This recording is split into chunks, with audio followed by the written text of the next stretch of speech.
Welcome to our first information video about Chapter 5, about manufacturers and workers, the Industrial Revolution. This will be our first video for Flipping the Classroom, and this is our introduction information video. This information video is about the agricultural and demographic revolution. It belongs to Chapter 5.1, and if you want, you can look up extra information in your book.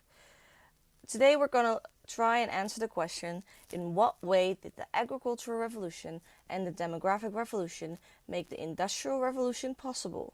So to understand this question, we'll need to find out what is the agricultural revolution, what is the demographic revolution, and how did these two make the industrial revolution possible. We're going to start with what is the demographic revolution. You may remember that demos in Greek means people. For example, the word democracy means the people in power.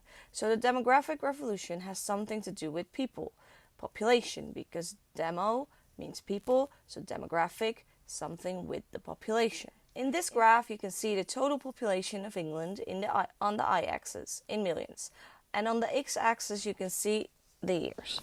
You see that around 1100, about 1 million people lived in England. This increases slightly in the period between 1300 and 1400. In the middle of the 14th century, the plague was a very contagious disease that caused many casualties in Europe. Then, in the early modern period, around 1600, you see the number of inhabitants increasing slightly.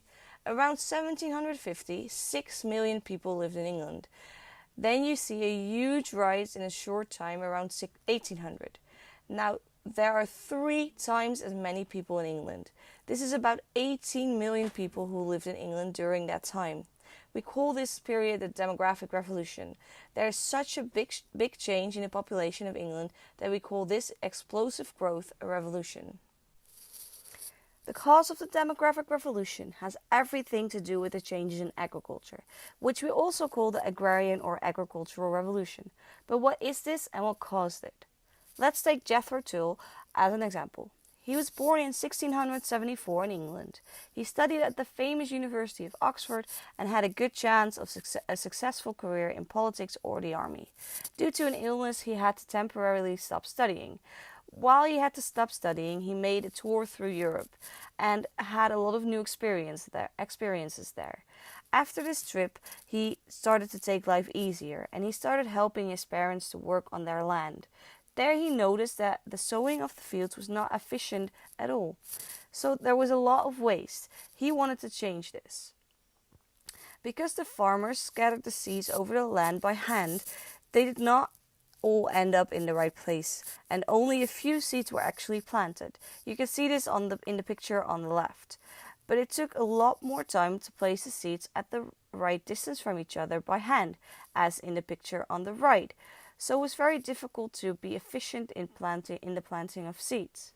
Jethro Tull devised a handy seed drill for this problem to prevent waste.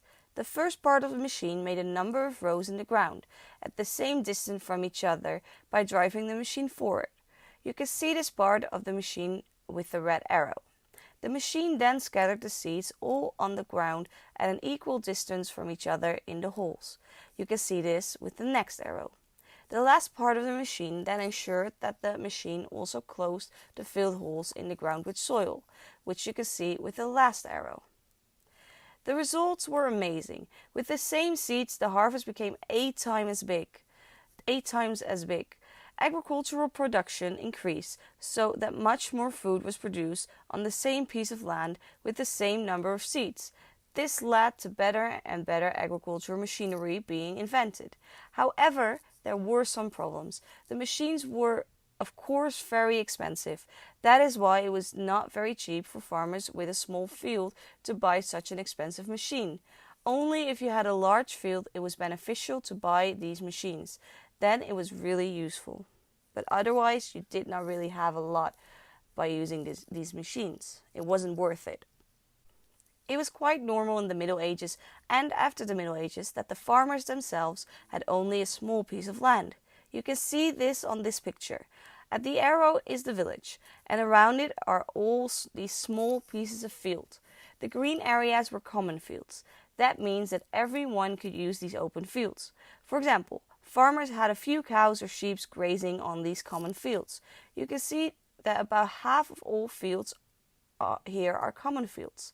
This means that no one is in control over these fields and no one is thinking about how to use the ground as beneficial as possible. In England, that will change with the Enclosure Acts. Between 1700 and 1850, almost all of the common fields were sold by the English government. It was mainly the landed nobility who benefited from this, so not the normal farmers, but the noblemen. They bought large tracts of land for themselves and had fences installed around it to show that it wasn't theirs now and no longer a common field. That is where the name comes from. Enclosure means putting a fence around something, so Enclosure Acts. These farmers now had a large piece of land and it was now beneficial for them to invest in expensive agricultural machinery, which of course helped and increased the food production in England. The agricultural revolution means that there was a lot more food being produced in a short time. But what were the reasons for this? So it started because more agricultural land became available, because of the Enclosure Act, on which the farmers could produce more food with better tools. Agriculture production also increased as farmers started experimenting with other crops that grew faster. For example, they started using potatoes, which were new from America, which grew a lot faster than grain. The animals, the cattle, now also had more to eat. They provided more manure. The feces of the cattle then again made the agricultural land more fertile, so that the production could also increase. And in the end, new inventions were made that meant that agricultural tools, such as those from Jethro Tull, no longer had to be pushed forward with muscle power, but were created by mechanization of agricultural machinery. So now they start using machines that are fueled by something else than muscle power, which made work on the land easier and allowed food production to increase even more. So we return to the graph from the beginning of the video. Why did the improvements in agriculture ensure that the population could grow so enormously at the end of the 18th century? The first reason was that there was more food, so there are more people you can feed. Also, the quality of food became better. This means that people live healthier because they have better food to eat, and this is why they lived longer. You can see this all in this graph. The green line is the birth rates. In the end of the 18th century, you can see that this line increases because there is more and better food.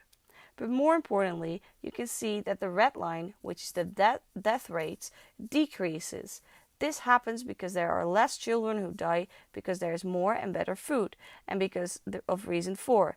They have more knowledge about hygiene, and they have better hygiene, so everything is cleaner. They also have more medical knowledge. This also helps to increase the population a lot, even so much that we talk about a demographic revolution. You can see this in the purple line, which shows us that the population grows enormously.